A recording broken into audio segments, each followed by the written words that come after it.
So how do we develop self-management skills? It's a question that a lot of us are asking ourselves, because if we understand emotional intelligence and we've really focused on this idea of self-awareness, next step is self-management. So what is self-management? What does it mean? How do we begin to then control our behaviors that might be having a negative impact? Or how do we continue the behaviors that might be having a positive impact on those around us? See if you can relate to this. Have you ever been engaged with a 3-year-old, and as you were engaged with that 3-year-old, you made a statement that sounded something like this: "You make me so angry." How is that 3-year-old really responsible for my behavior? But a lot of times we do that.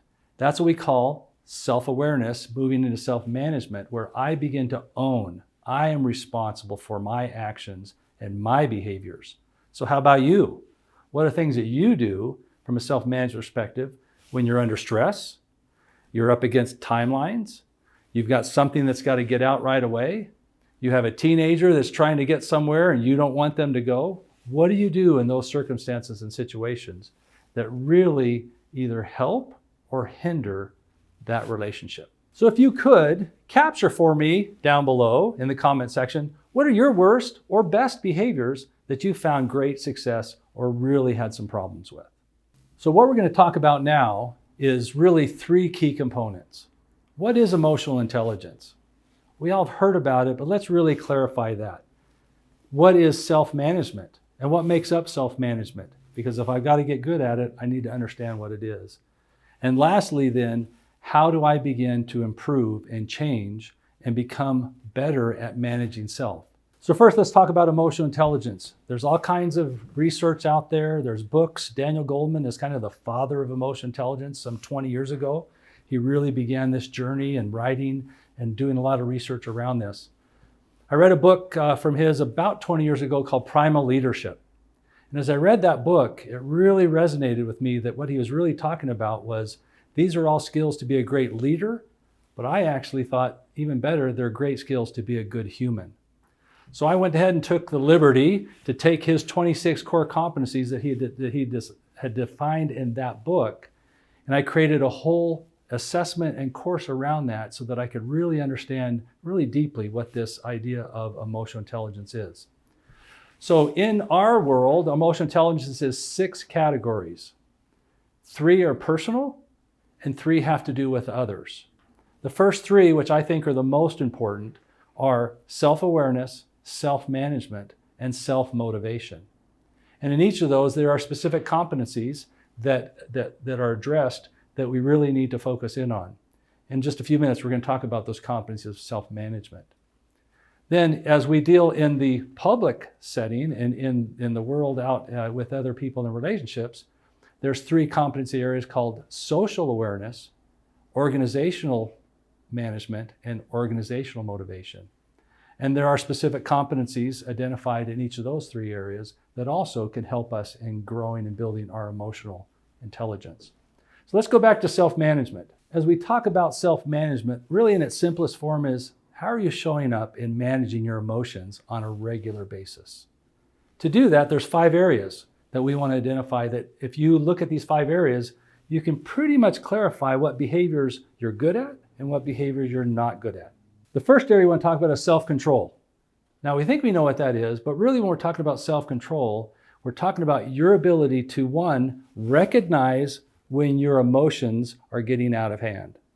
A lot of us don't really do that. We don't have this governor inside.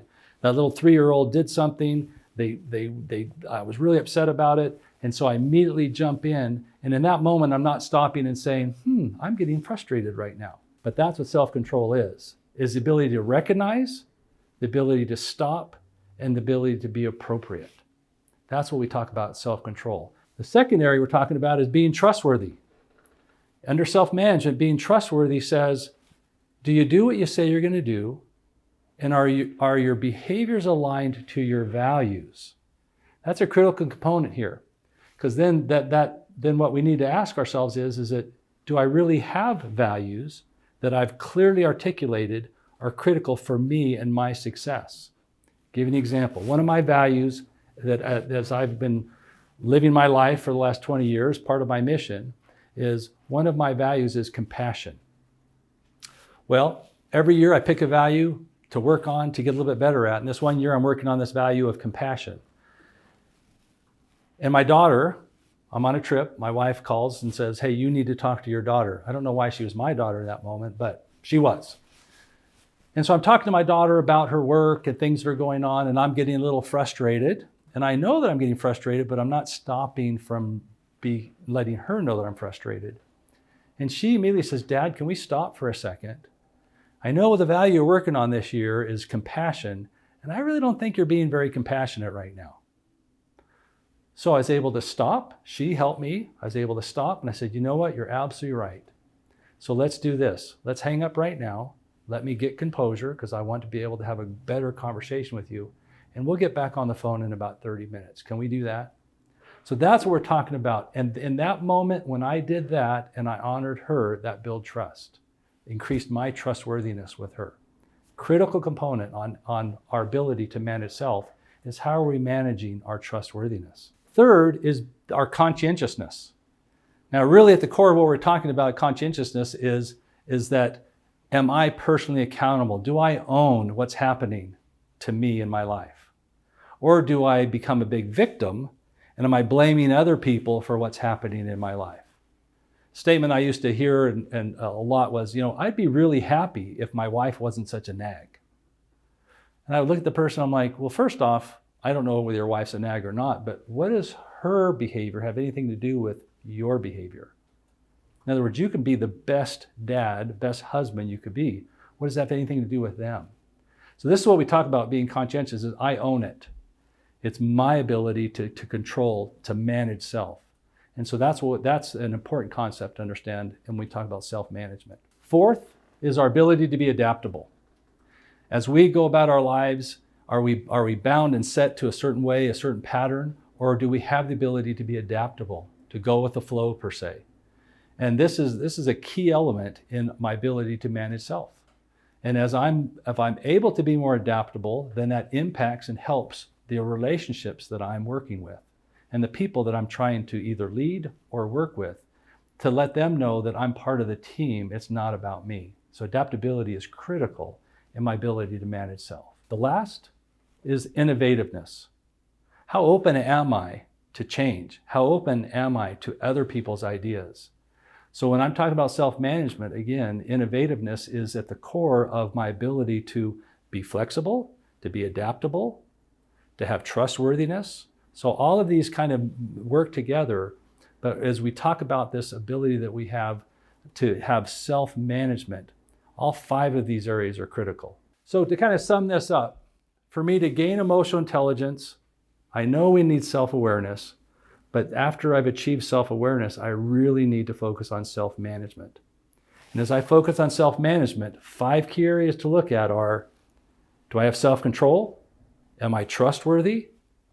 Do I exhibit conscientiousness? Am I adaptable? And am I innovative?